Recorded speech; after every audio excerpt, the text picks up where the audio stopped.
Evet, festival var ekibi olarak Küba'ya geldik, indik. Rehberimizi bekliyoruz. Rehberimiz biraz gecikti.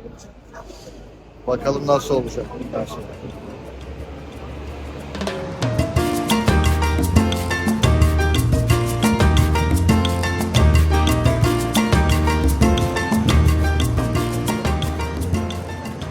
Evet, festival var ekibi olarak Küba'dayız, Havana'dayız. Havana'da Özgürlük Meydanı'ndayız. Klasik arabalarımızın yanında bir seyahate başlıyoruz.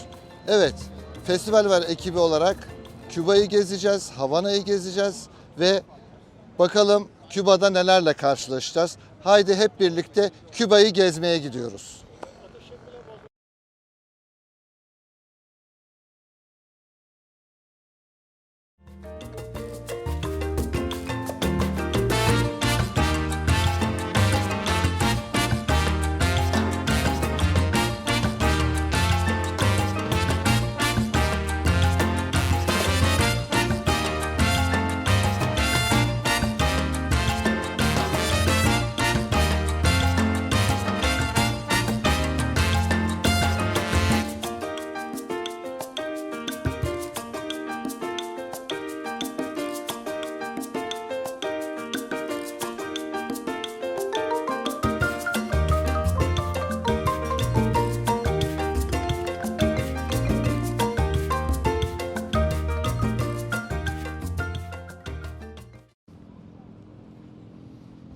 Evet, burası da Havana'nın Özgürlük Meydanı.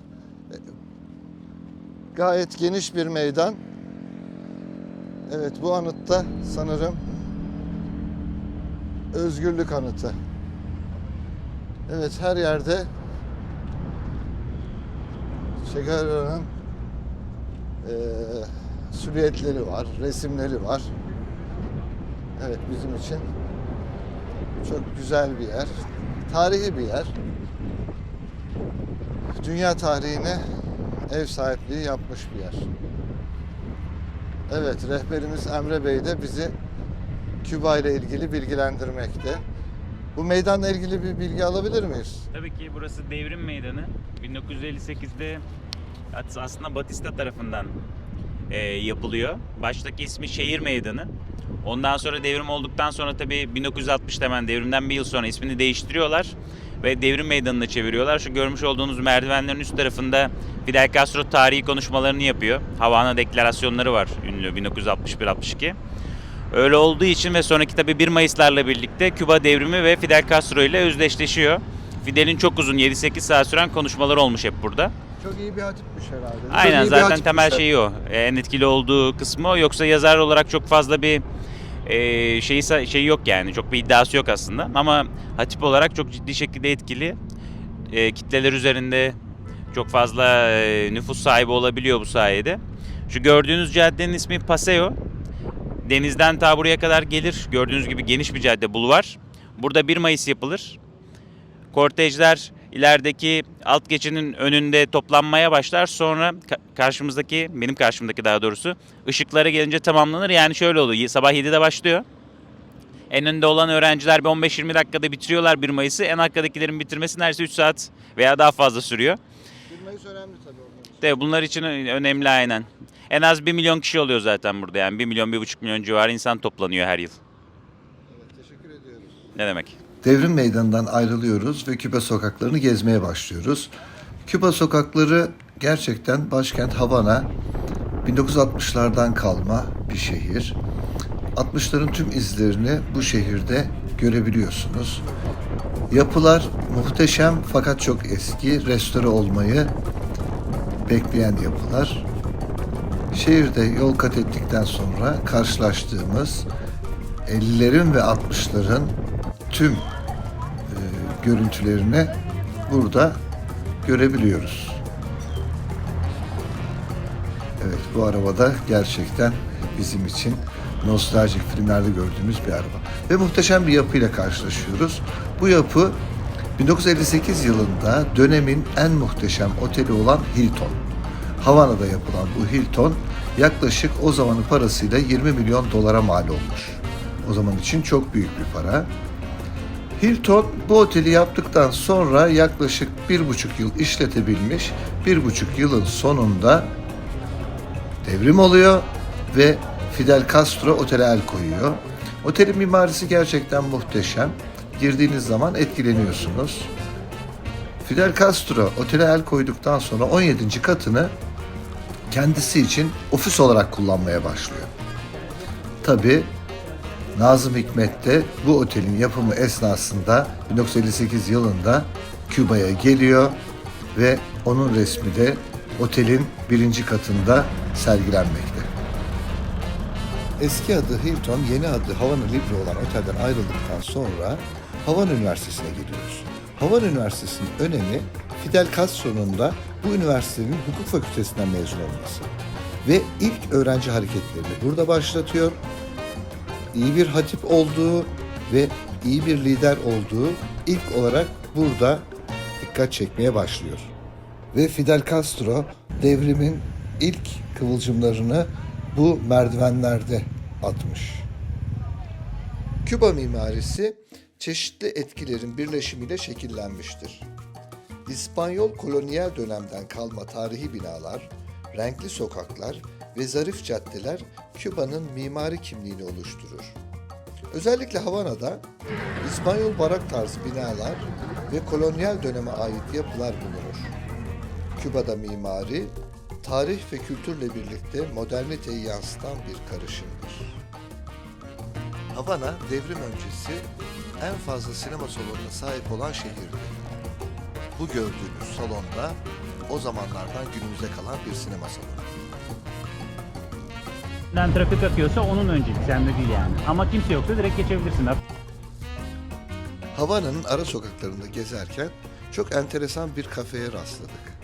Ve içeri girmeden yapamadık. Hadi şimdi hep beraber içeri giriyoruz. Burada karşılaştığımız enteresan bir restoranda, evet, Can Yücel'in de resmini koymuşlar. Datça'da Can Yücel'in evi var. Havana'da da Can Yücel'in adına yapılmış bir kafe var. Bu da bizim için enteresan. Bohema. What's the name of the cafe? Bohema. Bohema kafede Can Yücel'i gördük. Capri Otel, dönemin mafyasının ve gece hayatının önemli bir merkeziydi. Bu otelin önemi Baba filmi serisindeki bir sahnenin en ikonik sahnelerinden biri olan Corleone'nin oğlu Michael'ın mafya lideri ve New York polis şefini öldürdüğü sahnedir. Bu sahne filmin en etkileyici sahnelerinden biridir. Havana'daki Nacional Otel'e geldik. Küba'nın en ünlü ve tarihi otellerinden biridir. 1930'larda inşa edilen bu otel, Havana'nın simgelerinden biri haline gelmiştir. Nacional Otel, ünlü isimleri, politikacıları ve sanatçıları ağırlamış, önemli tarihi olaylara ev sahipliği yapmıştır. Amerikan mafyasıyla ilişkileri ve Küba devrimi öncesi dönemdeki lüks yaşam tarzıyla da tanınır.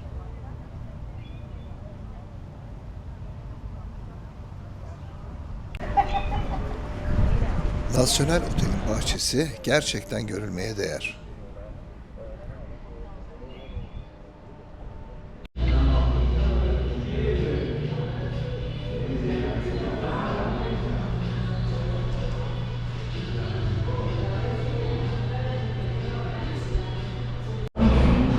Evet, Nacional Otel'deki otelin bir barındayız. Bu barın özelliği bu otelde kalanların resimlerini koydukları tüm devlet adamları. Evet, orada Putin'i görüyorum. Çin Devlet Başkanı'nı görüyorum. Evet. Başka?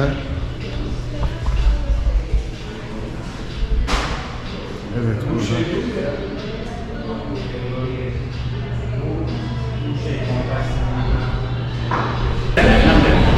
Bizim Cumhurbaşkanımız da geldiğinde bu otelde kalmış.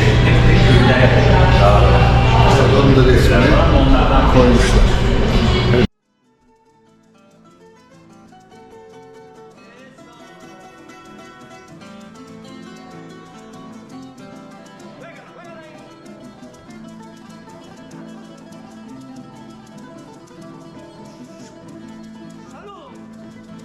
Küba tarihinde özellikle 1950'lerde Amerikalı mafya gruplarının adada önemli bir etkisi vardı. Batista rejimi döneminde kumarhane ve eğlence endüstrisi mafya liderleri tarafından kontrol ediliyor. Özellikle Havana, kumarhaneleri ve gece hayatıyla ünlü bir yer haline gelmişti. Ancak 1959'da Fidel Castro'nun liderliğindeki devrimle Batista rejimi devrildi ve bu durum mafya gruplarının adadaki etkisini azalttı. Castro dönemi kumarhaneleri kapattı ve mafya liderleri adadan sürüldü. Bu, Küba ve mafya ilişkilerinde önemli bir değişikliğe yol açtı.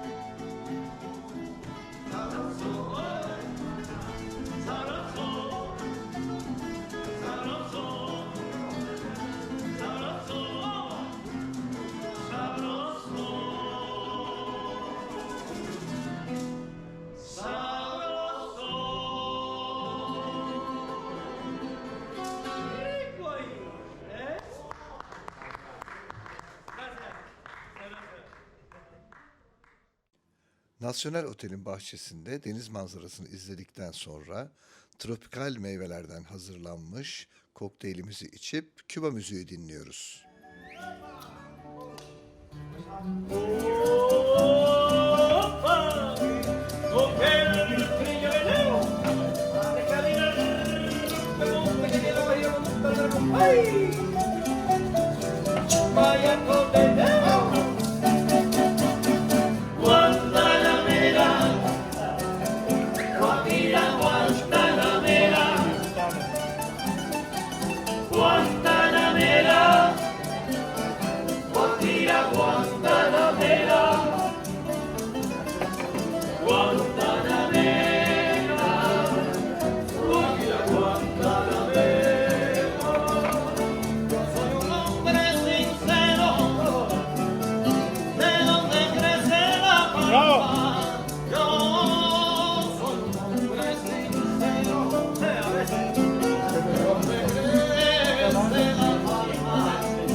Küba'nın nüfus yapısı çeşitli etnik ve kültürel gruplardan oluşuyor.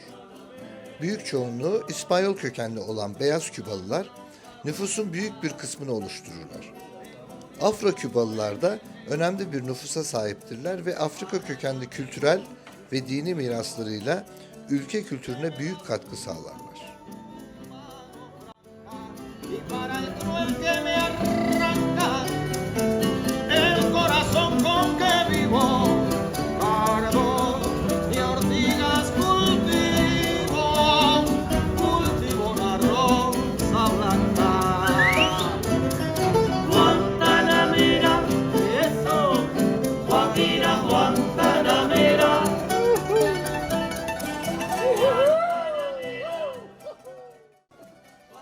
Fidel Castro, Küba devrini başlatmak için bir dizi stratejik hamleler yaptı. Öncelikle 1953 yılında bir askeri kışlayı basarak saldırı girişiminde ve Batista rejimine karşı bir isyan başlatmaya çalıştı. Bu girişim başarısız oldu ve Castro tutuklandı. Ancak ulusal ve uluslararası baskılar sonucu serbest bırakılıp Meksika'ya sürüldü. Ardından Castro ve 81 diğer devrimci 1956'da bir yatla gizlice Küba'ya geri döndüler ve savaşlarını yeniden başlattılar.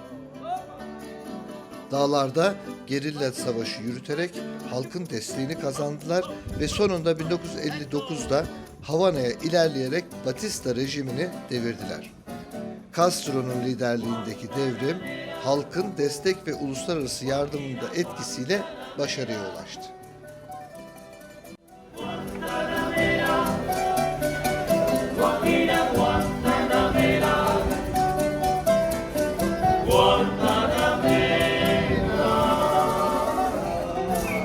Thank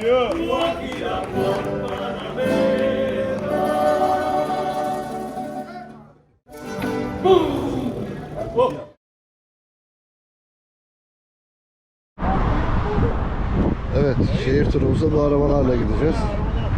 Kaptanlarımız değil mi? Evet. Ha? Kaptanlarımız geliyor. Bir şey var. Bir Chevrolet, bir Pontiac. Ha. Hola, Hola kaptan. ¿cómo está, general? How are you? Pro süper. Pro süper. Ah, súper.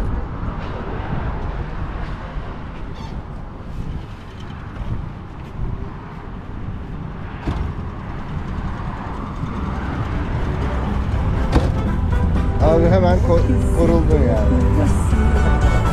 É o mais lindo que existe e não há nada pra comparar. Entre fora do mundo. Quem sabe como faz? O meu coração cheio de paixão.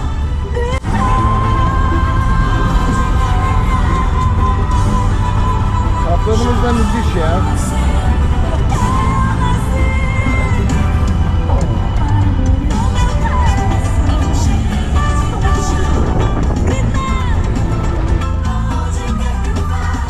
Sonho com você, choro com você, podemos ir com você.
Küba, dünyada eşsiz bir klasik araba mirasına sahiptir. 1960'lardan önce ABD'den ithal edilen otomobiller, Küba'da ekonomik ve siyasi değişimler nedeniyle yenilenemedi ve bakımı yapılamadı. Bu nedenle bugün hala Küba sokaklarında dolaşan Amerikan klasik arabalarıyla doludur. Chevrolet, Ford, Buick ve Cadillac gibi markaların ikonik modelleri vardır ve Küba caddelerinde gezerken 1960'ları yaşıyorsunuz. Evet, klasik arabalarla yaptığımız turu tamamladık. Şimdi çok güzel bir yere geldik. Burası gerçekten doğa güzelliği olarak süper. Küba'da zaten doğal güzellik ve tarih iç içe. Gerçekten çok keyifli.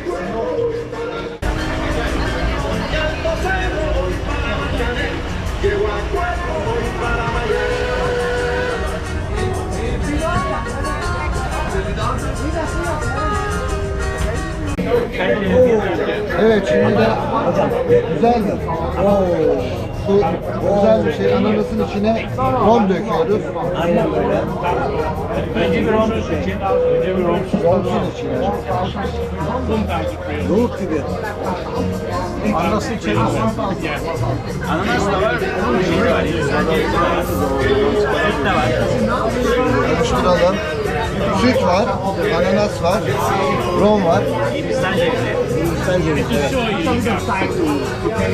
Evet. Müthiş.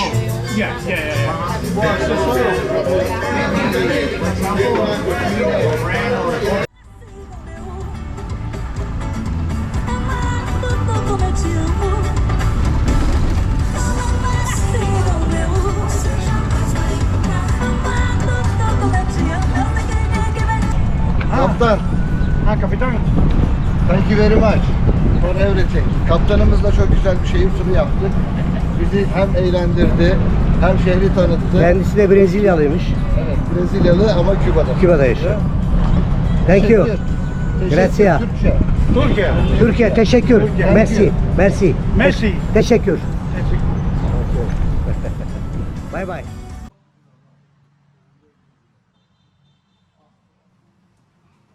Şimdi de Havana'daki Devrim Müzesi'ni gezmeye geldik.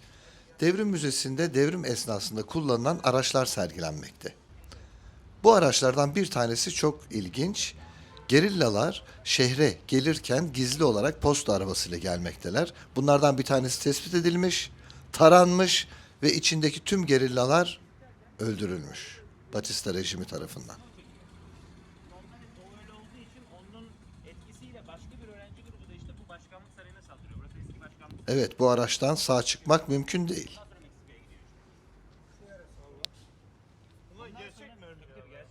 Orada böyle çıkmayı planlıyor ama ta böyle dolaşıp kaybolup güneyden tersten çıkıyor. Çok güzel. Günümüzde bile güzel bu ya. Bu yatın esprisi neydi? İşte Fidel Castro'nun Meksika'dan 81 arkadaşıyla birlikte geldiği yat. Granma yatı. Bizdeki bandırma vapurunun bir çeşidi. Traktör enteresan olan aslında daha çok şu tank yapmışlar. Traktörden tank yapmışlar değil mi? Aynen evet. Paletli maletli tank yapmışlar öyle ufak. Şeye karşı işte Batista'ya karşı kullanmışlar. Evet, ilginci şu an. Hayır, Sovyet'ti. Bu düşürülen T-34. T-34 uçağı. Hayır, T-34 tankı. Ha, tankı. Bu Rus müzesi patates. Hepsi Rus'tur abi bunlar. Bunlar bütün teknolojiyi şeyden alıyor, Rusya'dan alıyor. Ama bu jet motoru. Bu düşürülen uçağı. Evet. Bunu şey yapmışlar. U-2 uçağının kalıntılarıymış. Burada şey yapıyormuş o. Tam işte o domuzlar köşesi çıkartması sırasında ajanlık faaliyeti yürütüyormuş, düşürmüşler. Hem de şu füzeyi.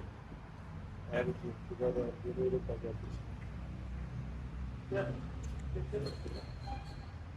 Bu da düşürülen uçağın parçası.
Doy lo bueno, soy tan pobre que otra cosa puedo dar. Pasarán más de 1000 años, muchos más. Yo no sé si tengamos la eternidad, pero ya tal como aquí, en tu boca tienes ya sabor a mí.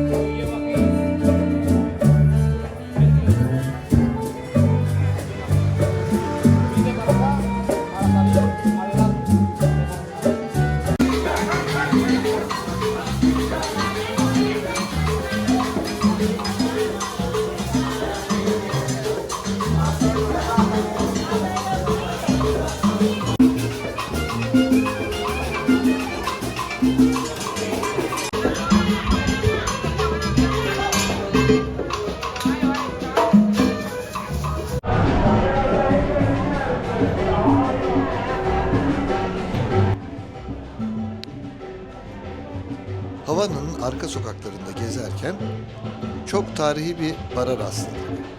Bu barın hikayesini dinlemek için sabırsızlanıyoruz.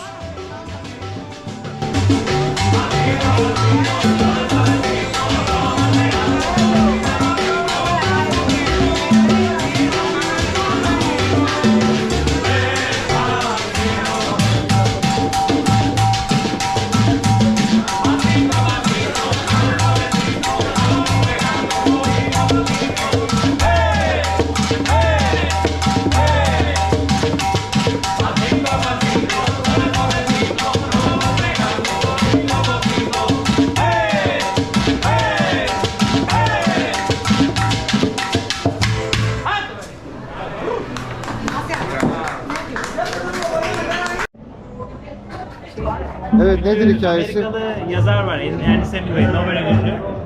Şimdi bu mekan onunla ve Mojito'yla bütünleşik bir tarihe sahip. Esprisi şu. Seni çizmiş yolda gelirken. Geç olmuş. Şimdi şöyle, normalde Mojito'nun tarihi bayağı eskilere gidiyor. Bu Karayip Korsanları içerisinde Mojito'ya çok benzer bir kokteyli yapan ama tabii ki alkolle yapan bir korsanın olduğu biliniyor ama modern anlamdaki Mojito'dan bahsediyorsak hikaye buraya ve Amerikalı yazar Ernest Hemingway'e geliyor. Şöyle ki bir gün bahçesinde oturmuş, Kübalıların çok yaptığı gibi romunu limon suyuyla içiyor. Ondan sonra fark ediyor ki limonu biraz fazla kaçırmış. O yüzden gayri ihtiyari elip bahçedeki nanelerden birine gidiyor ve ağzına atıveriyor. Sonrasında tekrar bir yudum aldığında fark ediyor ki ortaya çıkan tat bayağı bir ilginç. Sonrasında işte hemen kısa süre sonra müdavimi olduğu 2 bardan biri olan buraya, yani La Bodeguita del Medio'ya geliyor ve işte barmenler anlatmaya başlıyor. Böyle böyle bir şey yaptım, çok güzel oldu, siz de yapın, içelim falan diyor. Ondan sonra tam bunu anlatırken bir tutam diyecek, bir avuç diyecek.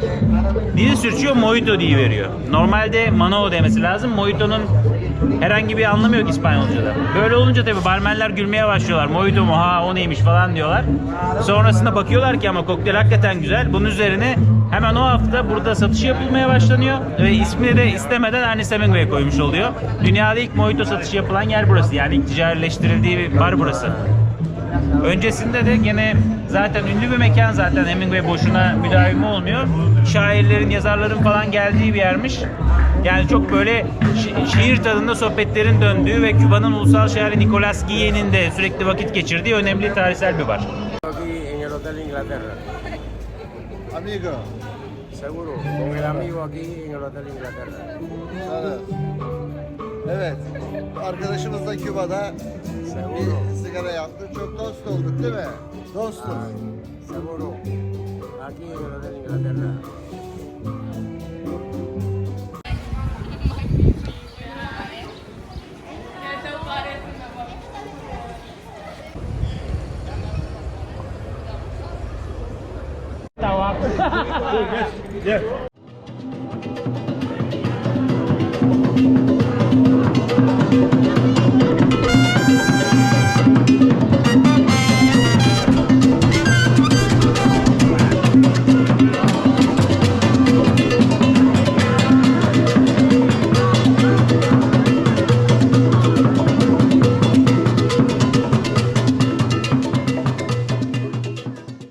Havana sokaklarında gezerken her köşe başında bir eğlenceyle, bir müzikle, dansla karşılaşmanız mümkün.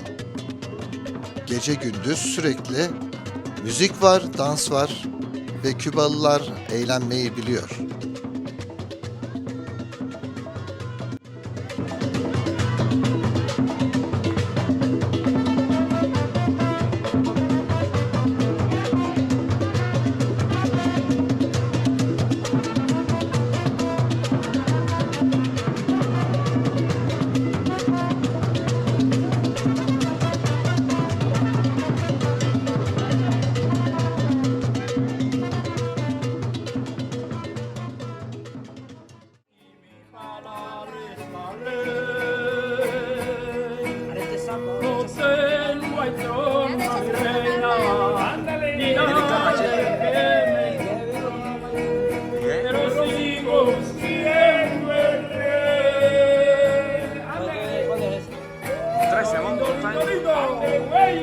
Échele agua al camino para que no se levante el polvo. Ahí viene la novia mía regando flores. Una piedra del camino enseñó que mi destino era rodar y rodar.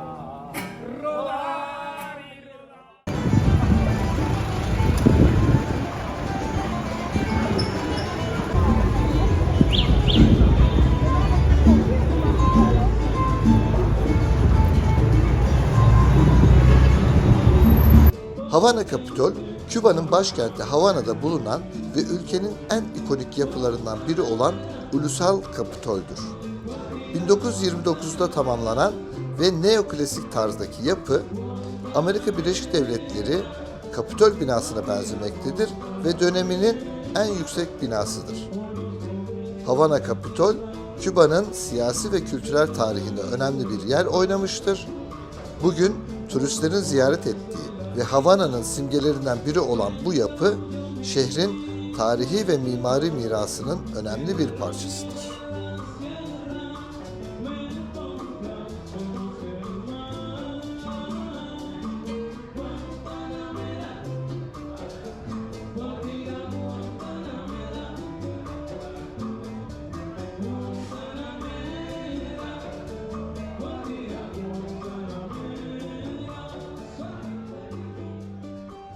Geçmişte Amerikalılara çok para kazandıran bir bankerin heykelini de dikmişler. Sakalını okşamanın şans getirdiğine inanılıyor. Nasıl bu sakalı böyle herkes ellemiş sakalı. Biz el bulup getiriyor herhalde. Bakalım ne olacak. Tamam abi.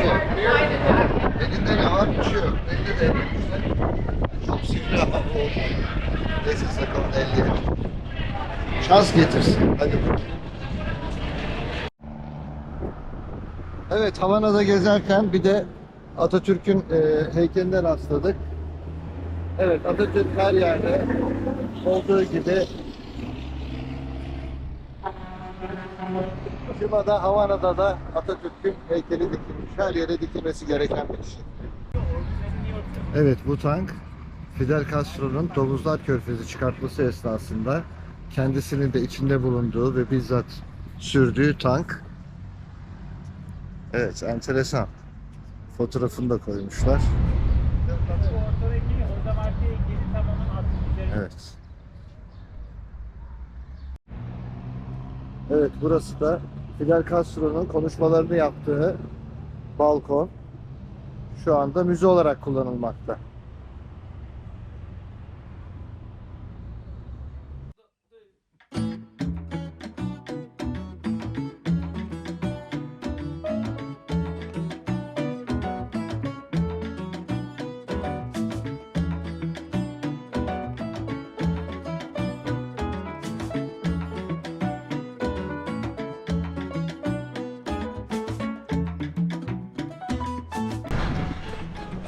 Küba'da şehir içinde seyahat etmenin en hesaplı ve en rahat yolu. Bir ismi var mı bunun? Bisiklet taksi. Bisiklet taksi. Evet, en güzel seyahat etmenin yolunu bulduk. Çünkü eski Havana'da sokaklar dar olduğu için pek fazla araba trafiği yok. Öyle olunca bisiklet taksi çok pratik şekilde bir çözüm üretmiş oluyor. Kestirmeden de gidiyoruz. Hadi. Tabii. Tersten de gidebiliyor vesaire. Peki. Yani normal gitmemesi lazım. Puede esperar un momentico. Güzel, süper.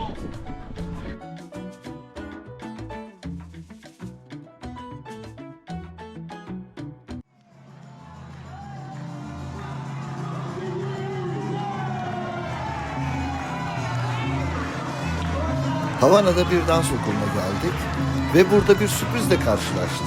Evet, bir dans gösterisi vardı. Dans okulunun eğitim verdiği özel arkadaşlar ailelerine ve tanıdıklarına bir dans gösterisi yapmaktalar. Biz de buna dahil olduk.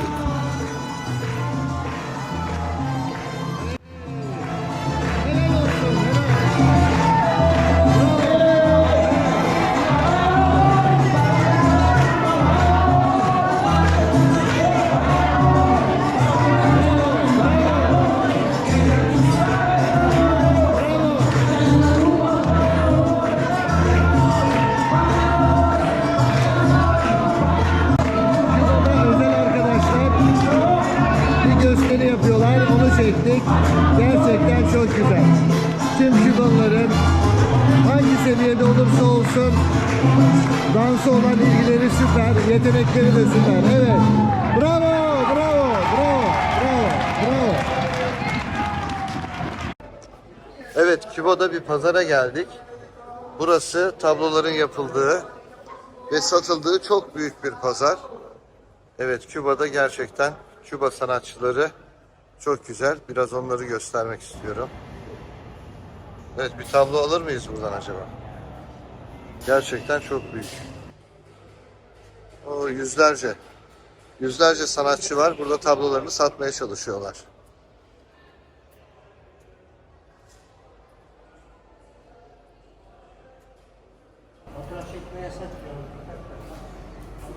Evet.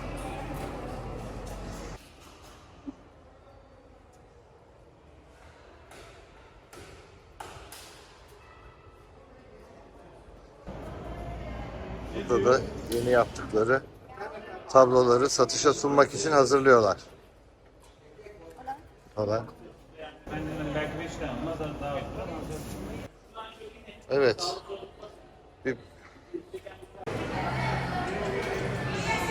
Burası da devletin organize ettiği alışveriş merkezi. Evet, gerçekten çok büyük. Ve istediğiniz kadar her çeşit hediyelik eşyayı burada bulabiliyorsunuz. Evet, burası güzelmiş ya, çok renkli.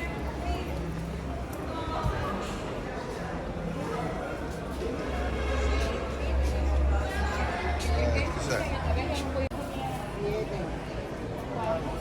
Burada şöyle bir şey var. Şimdi pazarlık yapıyoruz. Buraya gelip araba şapkası almama şeyimiz olmaz. Tüm arkadaşlara dağıtacağız mecburen. İstedikleri o. Girmedi kafana. ¿Son cuántas ahora? 7. Mira, a ver. No, mira, a ver, no tengo teléfono, estoy sacando mente. Şöyle yakışıklı oldun mu? Evet, böyle iyi. İyi böyle iyi.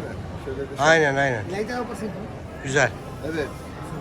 Şimdi pazarlık yapıyoruz. Burada her şeyde pazarlık yapmak zorundayız.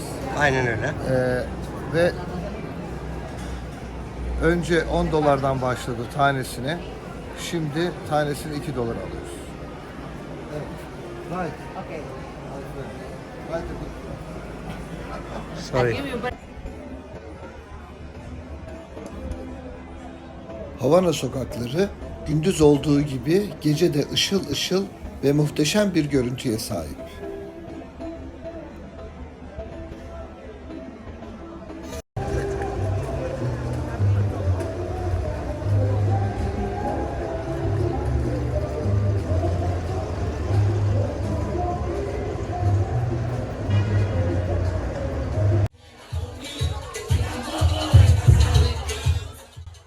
Havana'nın gece hayatı da çok renkli. Biz de şöyle merak ettiğimiz için bir bakıp çıktık.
Llegó la fiesta pa' tu boquita, toda la noche, todito el día. Vamos a bañarnos en la orillita, que la marea está picadita, ita, ita. Una mordidita, una mordidita, una mordidita de tu boquita. Una mordidita, una mordidita, una mordidita de tu boquita. Quiero pensar que no eres real.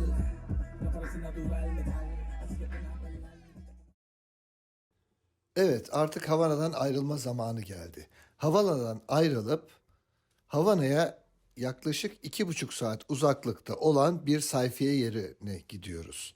Varedero'ya gidiyoruz. Bakalım orada nelerle karşılaşacağız.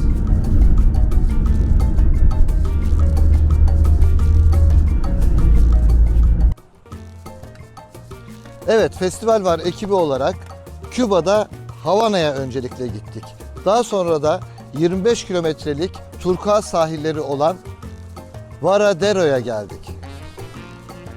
Ve burada bu turkuaz denizde Şubat ayında güneşin, kumun ve denizin tadını çıkarttık. Küba böyle bir yer. Havana'daki Küba, Varadero'daki Küba. Evet, şimdi hep birlikte denizin tadını çıkartmaya gidiyoruz.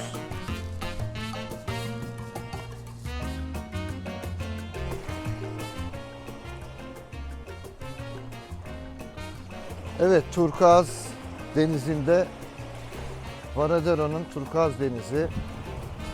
Evet, sahili çok güzel fakat bizim Antalya'daki otellerimizin kalitesine ve sahillerimizin güzelliği de buradan arta kalır değil. Yani Karayipler, Bahamalar, Küba, bunlar çok meşhur sahiller fakat bizim sahilimiz bence hepsine 10 basar. Evet.